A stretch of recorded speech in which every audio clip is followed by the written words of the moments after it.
الحمد للہ رب العالمین والصلاة والسلام علی رسول اللہ صلی اللہ علیہ وسلم۔ رب اشرح لی صدری ویسر لی امری واحلل عقدۃ من لسانی یفقہوا قولی۔ سبحانک لا علم لنا الا ما علمتنا انک انت العلیم الحکیم۔ رب زدنا علما۔ ان الخیر الحدیث کتاب اللہ وخیر الہدی ہدی محمد صلی اللہ علیہ وسلم۔ سورہ شورى ہماری چل رہی ہے، آیت نمبر 45 تک ہم پڑھ چکے ہیں، ٹھیک ہے، اور ہم نے اپنی آخری کلاس میں پڑھا تھا فرعون اور جو موسیٰ علیہ السلام کا پورا واقعہ چل رہا ہے، ٹھیک ہے، کہ ان میں آپس میں مقابلے کا دن طے ہوا کہ جادوگروں کو جمع کیا جائے گا۔ فرعون نے اپنے جادوگروں سے کہا ہم تمہیں سپورٹ کریں گے، انہوں نے کہا کیا انعام ملے گا، ٹھیک ہے، فرعون نے کہا مقرب بنا لوں گا تم لوگوں کو میں۔ اس کے بعد پھر مقابلہ شروع ہوا تو انہوں نے کہا اپنی رسیاں ڈالیں، جب انہوں نے عصا ڈالا حضرت موسیٰ علیہ السلام نے تو پھر وہ ایک دوڑتا ہوا سانپ بن گیا تھا جس نے تمام جھوٹے سانپوں کو نگل لیا تھا جو ان کی طرف آ رہے تھے۔ اصل میں جو ایک چیز ذہن میں رکھو کہ جو انہوں نے رسیاں ڈالی تھی نا ان جادوگروں نے، وہ نظروں کا دھوکہ تھا، وہ اصلی سانپ نہیں تھے،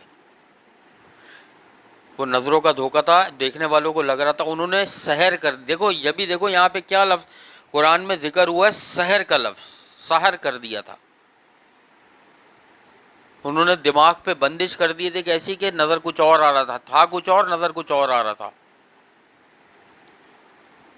ٹھیک ہے، تو وہ اصلی سانپ نہیں بنے تھے، لیکن لوگوں کو لگ رہا تھا کہ یار یہ اصلی سانپ دوڑ رہے ہیں۔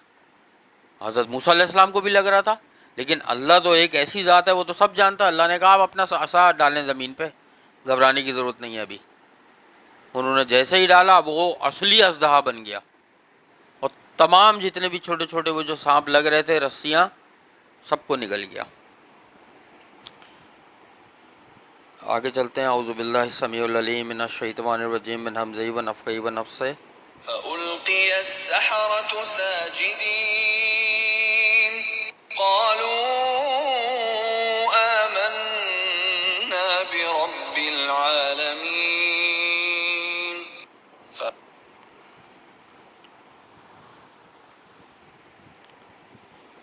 چنانچہ گرا دیے گئے وہ جادوگر سجدہ کرتے ہوئے۔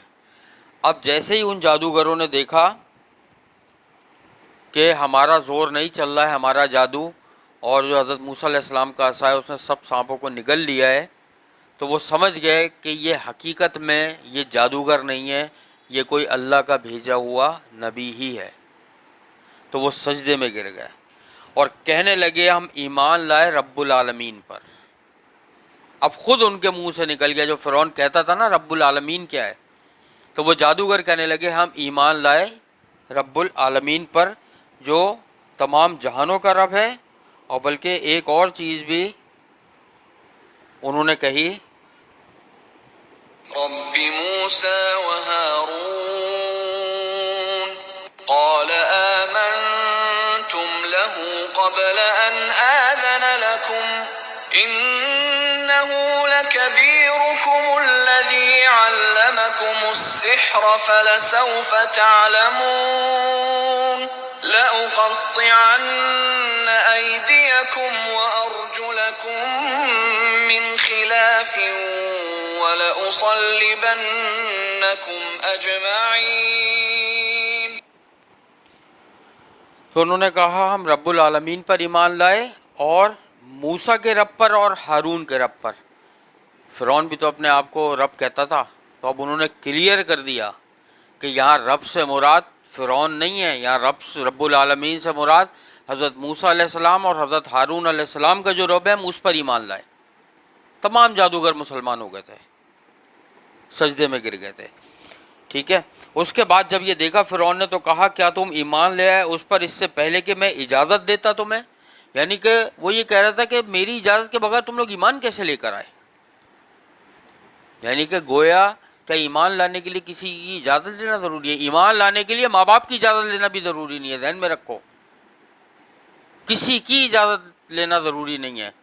جو مسلمان ہونا چاہتا ہے، ایمان لانا چاہتا ہے، اس کو فوراً چاہیے کہ وہ ایمان لے آئے۔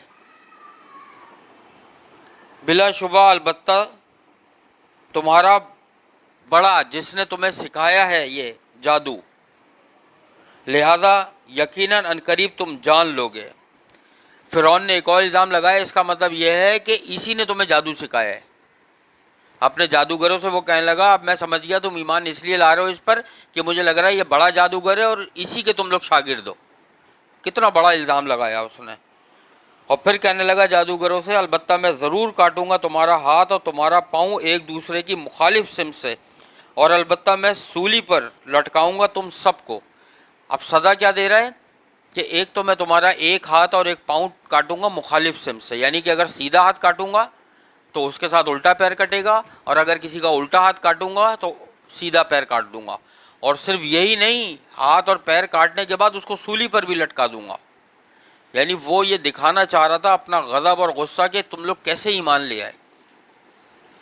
دیکھو بیٹا، جب یاد رکھو کہ ظلم یا کفر یا شرک جب حد سے بڑھ جاتا ہے تو پھر اللہ کی طرف سے اس کو کنٹرول کرنے کے لیے کوئی نہ کوئی اللہ تعالیٰ اس کو ذریعہ بنا دیتا ہے، اللہ اس کو ختم کر دیتا ہے۔ جتنی بھی قومیں اٹھا کر دیکھ لو، انہوں نے وہ اتنا اپنے شرک اور کفر میں بڑھ گئیں کہ اللہ تعالیٰ نے انبیاؤں کو بھیج کر اور سب کو غرق کر دیا۔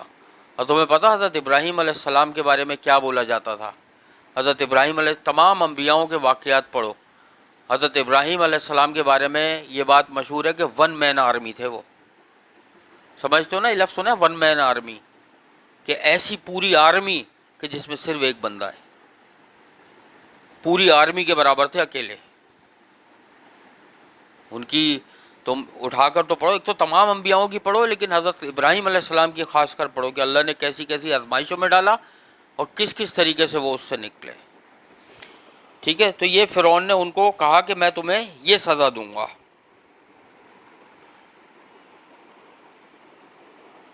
إنا نطمع أن قالوا لا ضير إنا إلى ربنا منقلبون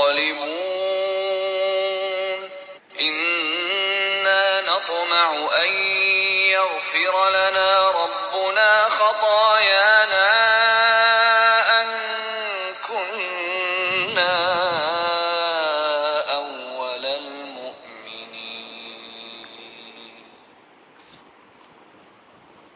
انہوں نے کہا نہیں کوئی حرج، بے شک ہم اپنے رب کی طرف لوٹنے والے ہیں۔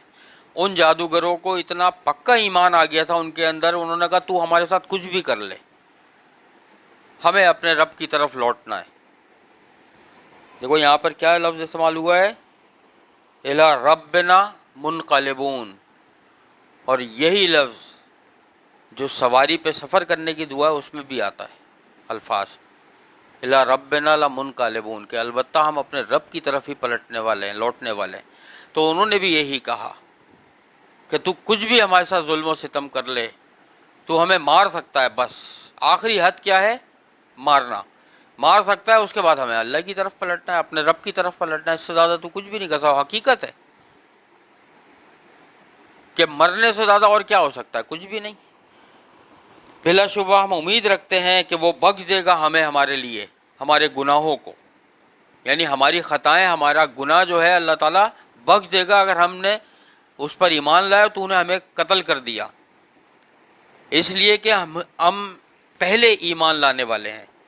یعنی انہوں نے کہا کہ جتنی بھی قوم ہے سب سے پہلے ہم ایمان لانے والے ہیں اور ہم اللہ سے امید رکھتے ہیں۔ دیکھو کتنی اچھی امید تھی۔ یہ یاد رکھو بیٹا ایک کہ اللہ تعالیٰ بندے کے گمان کے ساتھ ہوتا ہے، وہ جیسا گمان کرتا ہے بندہ۔ اگر بندہ یہ گمان کرتا ہے، اس دنیا سے یہ گمان کر کے جاتا ہے کہ اللہ بڑا غفور الرحیم ہے، اللہ بخش دے گا، اس نے کوشش بھی ساتھ کری ہوتی ہے، ایسی نہیں۔ دیکھو ایک ہوتا ہے یہ گمان رکھنا، اور ایک یہ ہوتا ہے کہ میں جتنے بھی گناہ کر لوں بس اللہ تعالیٰ تو بخشنے والا ہے، بے شک ہے، لیکن ایسا نہیں ہے، وہ پوچھے گا ضرور۔ ہاں ایک بندہ گناہوں سے بچ رہا ہے اور پھر اس سے کوئی گناہ سرزد ہو جاتے ہیں اور وہی گمان رکھتا ہے کہ یقیناً اللہ بخشنے والا ہے، تو یقیناً اللہ کو بخشنے والا پائے گا۔ لیکن اگر یہ بندہ یہ سوچ رہا ہے کہ اللہ تعالیٰ تو بخشے گا ہی نہیں مجھے، اللہ تعالیٰ تو پکڑ لے گا، اللہ تعالیٰ تو بخشے، اس نے اللہ کو پہچانا ہی نہیں، اس کا مطلب ہے اللہ تو بڑا غفور الرحیم ہے۔ تم اگر ہسٹری اٹھا کر پڑھو تمہیں پتہ چلے گا اللہ تعالیٰ نے ایسے ایسے گنہگاروں کو بخشا ہے کہ لوگ ان سے بات کرنا پسند نہیں کرتے تھے۔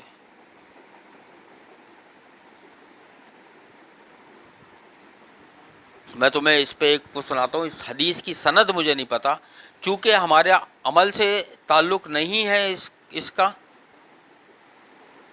کا ہمارے عمل سے تعلق نہیں ہے، اس لیے میں سنا رہا ہوں۔ ہو سکتا ہے بنی اسرائیل کی یہ روایت ہو، اسرائیلی روایت ہو، ٹھیک ہے، چونکہ یہ قرآن اور حدیث کے خلاف نہیں ہے، اس میں کوئی عمل نہیں ہے، اس میں کوئی عقیدہ نہیں ہے، اس لیے میں یہ بتا رہا ہوں کہ ایک شخص تھا بنی اسرائیل میں، بڑا ظالم شخص تھا، بہت ہی گنہگار قسم کا۔ اس کو بیماری لگ جاتی ہے، پتہ نہیں اس کے جسم کا جو گوشت ہے نا وہ سڑنا شروع ہو جاتا ہے، بدبو آنے لگتی ہے، گوشت کسی طرح صحیح نہیں ہوتا، کرتے کرتے کرتے پورے جسم پہ پھیل جاتا ہے، اور انتہائی ظالم، شرابی اور ظلم و تشدد کرنے والا، لوگوں کو تنگ کرنے والا ایسا شخص۔ اس کے بیوی بچے کیا کرتے ہیں کہ اس کو گھر سے نکال دیتے ہیں باہر، اب وہ گلیوں میں پھرتا رہتا ہے، اب جس گلی سے گزرے لوگ پریشان کہ یار یہ بدبو آ رہی ہے، کیا جراثیم پھیلا رہا ہے یا کیا بیماری لے کے گھوم رہا ہے، ہمیں نہ لگ جائے کہیں۔ محلے والے جو ہے اس کو اٹھاتے ہیں اور جا کے جنگل میں ڈال دیتے ہیں دور، تاکہ آ ہی نہ سکے۔ تو اس کی طبیعت ایسی ہو جاتی ہے کہ بس وہ بالکل ادھمرا ہو جاتا ہے، نہ چل سکتا ہے، نہ کوئی کھانے کو پوچھنے والا، نہ کوئی پینے کو دینے والا، اب پڑا ہوا ہے جنگل میں، نہ بچے آ رہے ہیں نہ بیوی آ رہی ہے، اب وہ سوچتا ہے میں کیا کروں۔ اب وہ اللہ سے توبہ کرتا ہے، اب وہ اللہ سے کن الفاظ میں توبہ کرتا ہے؟ وہ اللہ تعالیٰ سے یہ دعا کرتا ہے کہ یا اللہ میرے جتنے بھی گناہ ہیں، ٹھیک ہے، بہت گناہ ہے میرے، اگر تو نے مجھے معاف نہیں کیا، اگر تو نے مجھے معاف نہیں کیا تو تیری عزت میں کوئی کمی نہیں آئے گی،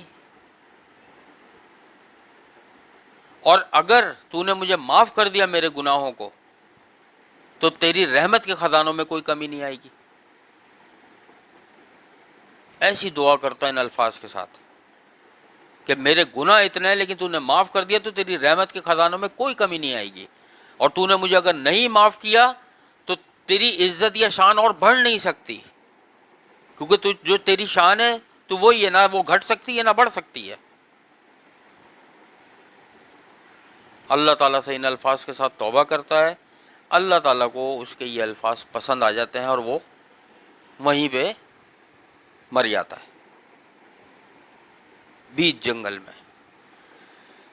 اللہ تعالیٰ حضرت موسیٰ علیہ السلام کی طرف وحی کرتے ہیں کہ فلاں فلاں جنگل میں جاؤ اور وہاں پہ فلاں فلاں جگہ پہ ایک پیڑ کے ساتھ ایک بندہ مرا ہے، اس کو اٹھاؤ، اس کو جو ہے اس کی جو غسل دو اور اس کے لیے اہتمام کرو دفنانے کا، اور سب لوگوں میں اطلاع کر دو کہ جو بھی اس کے دفنانے میں شریک ہوگا یہ اللہ کا پسندیدہ بندہ ہے، اللہ اس کو بھی بخش دے گا۔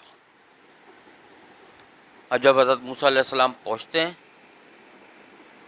اس کو دیکھتے ہیں تو حیران ہو جاتے ہیں، پھر وہ اعلان کرتے ہیں، لوگ اٹھا کے لے کے جاتے ہیں، جب گاؤں والے سب دیکھتے ہیں آ کے تو وہ کہتے ہیں یہ کیسا، یہ بندہ، بس اللہ کو توبہ پسند آ گئی اس کی۔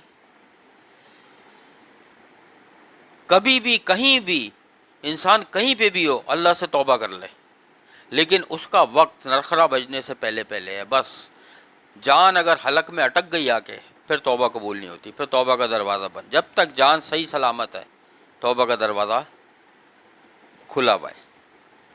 تو بتانے کا مقصد یہ ہے کہ ان جادوگروں سے جو ایمان لے کر آئے تھے موسیٰ علیہ السلام کے اوپر اور موسیٰ علیہ السلام کے رب کے اوپر یعنی کہ اللہ کے اوپر ایمان لے کر آئے تھے، ان کا ایمان دیکھو کیسا تھا کہ وہ نہیں ڈرے کہ ہاتھ پیر کاٹ لو، کچھ بھی کر لو، مار سکتے ہو۔ بس یاد ہے اس عورت کا واقعہ جو فرعون کی بیٹی کی باندھی تھی، کنگھی کر رہی تھی، اس کو اور اس کی تینوں بچوں کو جلتے ہوئے تیل میں ڈال دیا تھا فرعون نے. اس نے کہا ڈال دے، تو مار سکتا ہے بس. اللہ نے اس سرزمین میں جنت کی خوشبو ڈال دی. کہاں موسیٰ علیہ السلام کا واقعہ، اور کہاں 3,500 سال کے بعد نبی صلی اللہ علیہ وسلم معراج پر جا رہے ہیں تو جنت کی خوشبو سونگ رہے ہیں، اور پوچھتے ہیں جبریل سے جنت کی خوشبو دنیا میں کہاں سے آ رہی ہے؟ تو جبریل علیہ السلام فرماتے ہیں کہ جہاں وہ فرعون نے اپنی اس عورت کی باندی کی ہڈیاں اور بچوں کی ہڈیاں پھینکی تھیں، اللہ تعالیٰ نے اس پورے حصے میں پورے پہاڑوں پر جو ہے نا جنت کی خوشبو ڈال دی. دیکھو اللہ کے نزدیک جو ہے نا انسان کی بہت اہمیت ہے. بات ساری یہ کہ مسلمانوں کے نزدیک ہی تو اللہ کی اہمیت نہیں ہے، اللہ کے نزدیک تو بہت ہے. اس بات کو کبھی سوچنا. وما قدر اللہ حق کا قدر ہی، یہ قرآن میں کئی بار آئی ہے یہ آیت، کہ اور قدر کری ہی نہیں لوگوں نے اللہ کی جس طرح اس کی قدر کرنے کا حق تھا. تھوڑے سے پیسے کے لیے، تھوڑے سے اسٹیٹس کے لیے، تھوڑے سے کاروبار کے لیے، تھوڑی اچھی گھر کے لیے، گاڑی کے لیے دین سے ہٹ گئے، کافروں کو دوست بنا لیا. وہ خرافات یا کفریہ محفلیں یا شرکیہ محفلیں یا ایسی محفلیں جو کافروں کا رسم و رواج ہے اس میں شریک ہونے لگے، اپنے گھر میں ان کا سسٹم لے آئے، اس میں آگے آگے رہنے لگے، تھوڑے سے پیسے اور عزت و شہرت کے لیے. تو ہم کہاں قدر کر رہے ہیں؟ ہمیں ان جادوگروں سے جن کا ذکر ابھی ہم پڑھ رہے ہیں قرآن میں، ہمیں سبق سیکھنا چاہیے. واقعی ایمان لائے. اچھا پتہ ہے تمہیں کہ ابھی جو امریکہ، کینیڈا، انگلینڈ، جاپان اور اس جگہ جو لوگ جیسے بڑے بڑے لوگ ہوتے ہیں ڈاکٹر یا انجینئرز، وہ لوگ جب مسلمان ہوتے ہیں نا تو ہم سے زیادہ کٹر مسلمان ہوتے ہیں. وہ ہم تو کچھ بھی نہیں ہیں، جتنے وہ لوگ جب مسلمان ہوتے ہیں تو کٹر ہوتے ہیں. اور وہ یہ کہتے ہیں، میں نے خود سنا ایک شخص کے منہ سے، اس کی پوری فیملی آغا خانیوں سے مسلمان ہوئی ہے، تو وہ خود یہ کہنے لگا کہ بھائی آپ لوگوں کو قدر نہیں ہے دین کی، ہمیں قدر ہے، ہمیں پتہ ہے ہم آغا خانیوں سے مسلمان ہوئے ہیں، ہمیں اس دین کی قدر، ان مساجد کی قدر، اس قرآن اور ان احادیث کی اہمیت کا اندازہ ہمیں اچھی طریقے سے. اور آپ لوگ جو بس مسلمان کے گھرانے میں پیدا ہو گئے تو وہ ان کو قدر ہی نہیں ہے، بس شروع سے دیکھتے چلے آ رہے ہیں. تو سمجھے ہمیں وہ قدر نہیں ہے جو ان کو قدر ہے. بس سمجھانے کا مقصد آج کا صرف یہی تھا کہ ہمیں ہر واقعے سے، ہر قرآن کی آیت سے ہمارے لیے جو سبق نکل رہا ہے ہمیں وہ سیکھنا چاہیے. اور اس پہ سب سے پہلے گھر کا ماحول بنتا ہے. اللہ سے دعا ہے اللہ تعالی ہم سب کے گھروں میں قرآن کی برکتیں نازل فرما دے. ہم سب کو، ہمارے خاندان، بہن بھائی، رشتہ دار، پڑوسیوں کو قرآن کے مطابق زندگی گزارنے کی توفیق اور ہمت دے. ہم سب کے تمام صغیرہ کبیرہ گناہوں کو اللہ تعالیٰ معاف فرما دے. ہماری دعاؤں کو، عبادتوں کو اور ہر نیک عمل کو اللہ تعالیٰ اپنی بارگاہ میں قبول اور مقبول فرما لیجئے. ہم سب کی تمام مشکلات، پریشانیاں اور آزمائشوں کو اللہ تعالیٰ دور فرما دے، اور ہم پر ایسا بوجھ نہ ڈال یا اللہ جو ہم سے پہلے قوم پر ڈالا، یا ایسا بوجھ نہ ڈالنا جو ہم برداشت نہ کر سکیں میرے اللہ. آخرت میں ہمارا حساب کتاب انبیاء، شہداء، صدیقین اور سلف صالحین کے ساتھ فرما دیجیے گا. ہمیں نبی صلی اللہ علیہ وسلم کا ساتھ، ان کی شفاعت اور ان کے ہاتھوں سے آب کوثر نصیب فرما دیجیے گا. اور ہم سب کو ان 70,000 لوگوں میں شامل فرما دیجیے گا جو بغیر حساب کتاب کے تیری رحمت سے جنت الفردوس میں جائیں گے. اللہم انا نسألوک الہدی والتقی والعفاف والغنی. رب انی لما انزلت الی من خیر فقیر. رب ارحمہما کما ربیانی صغیرا. اللہم انا نسألوک الجنۃ الفردوس وقنا عذاب النار. اللہم انا نسألوک الجنۃ الفردوس وقنا عذاب النار. اللہم انا نسألوک الجنۃ الفردوس وقنا عذاب النار. ربنا تقبل منا انک انت السمیع العلیم وتب علینا انک انت التواب الرحیم. سبحان اللہ عما یصفون وسلام علی المرسلین والحمد للہ رب العالمین. سبحانک اللہم وبحمدک نشہد ان لا الہ الا انت نستغفرک ونتوب الیک. السلام علیکم ورحمۃ اللہ وبرکاتہ.